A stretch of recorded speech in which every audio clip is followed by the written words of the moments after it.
Halo, perkenalkan kami dari kelompok 6 RBL Fisika Dasar 2 TPB 41 dengan judul pembuatan senter kocok dengan menggunakan prinsip hukum Faraday dan Lenz. Perkenalkan, nama saya Ranisa Yohana Widya Sipapahan dengan NIM 123440038 dari Prodi Sains Lingkungan Kelautan.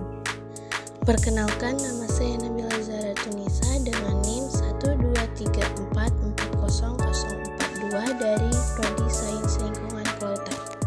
Perkenalkan, nama saya Puspita Sari, NIM 123260154, Prodi Farmasi.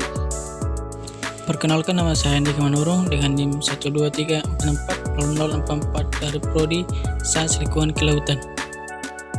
Perkenalkan, nama saya Sulisputri Lembong dari NIM 123180058.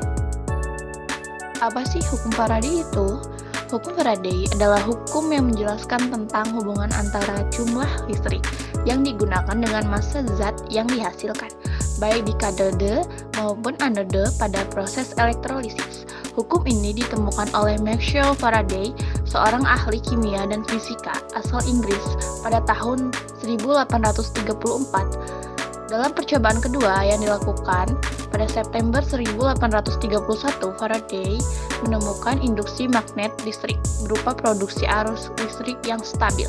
Penemuan itu kemudian menjadi prinsip di balik lahirnya motor listrik modern, transformator, dan adanya generator listrik. Adapun rumus hukum Faraday secara matematis dirumuskan sebagai GGL induksi sama dengan negatif N dikali dengan perubahan flux dibagi dengan perubahan waktu. Senter kocok merupakan salah satu senter yang berbeda dengan senter lainnya yang mampu memberikan dan mengeluarkan cahaya dari lampu LED dengan menggunakan energi yang berasal dari baterai. Tetapi, yang membedakan senter kocok dengan senter pada umumnya adalah energi yang diperoleh. Senter pada umumnya menggunakan energi yang berasal dari baterai, sedangkan senter kocok menggunakan energi dari kuat medan magnet. Pada senter kocok berlaku hukum Faraday saat GGL induksi antara ujung lob penghantar dan hukum Lenz jika GGL induksi timbul pada rangkaian, maka akan timbul medan magnetik induksi. Prinsip alatnya yaitu hukum Faraday, gaya gerak listrik atau GGL induksi yang timbul antara ujung-ujung suatu lob menghantar berbanding lurus dengan laju perubahan flux magnetik yang dilingkupi oleh loop penghantar tersebut.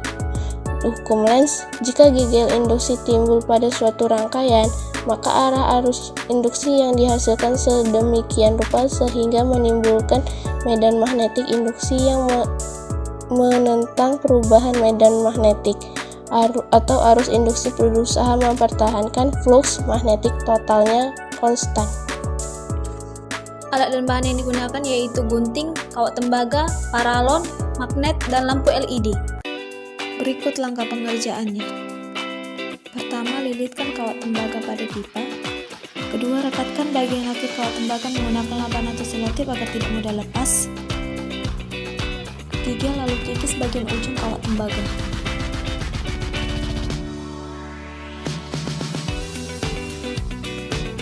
Keempat, kaitkan bagian ujung kawat tembaga dengan lampu LED.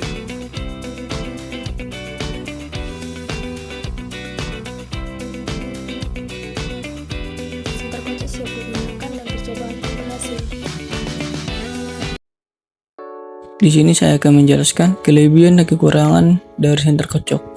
Untuk kelebihannya, 1. Lebih murah dan praktis proses pembuatannya. 2. Lebih hemat listrik karena tidak menggunakan baterai, melainkan memakai induksi magnetik. 3. Dapat digunakan dalam keperluan sehari-hari. 4. Ramah lingkungan. Kekurangannya, 1. Nyala lampunya tidak terlalu terang. 2. Menimbulkan suara yang lebih berisik yang berasal dari pipa. 3. Membutuhkan tenaga yang cukup karena penggunanya yang secara manual. Di sini ada beberapa kesimpulan yang dapat kami sampaikan. Yang pertama, GGL induksi akan semakin besar apabila jumlah lilitan kumparan semakin banyak. Yang kedua, perubahan flux magnetik yang besar akan menghasilkan GGL induksi yang besar. Yang ketiga, Flux magnetik akan tetap atau tidak berubah ketika batang magnet didiamkan. Dan yang terakhir, besarnya GGL yang dihasilkan bergantung pada berapa cepat perubahan flux berlangsung, bukan bergantung pada berapa nilai flux pada saat itu. Sekian dan terima kasih.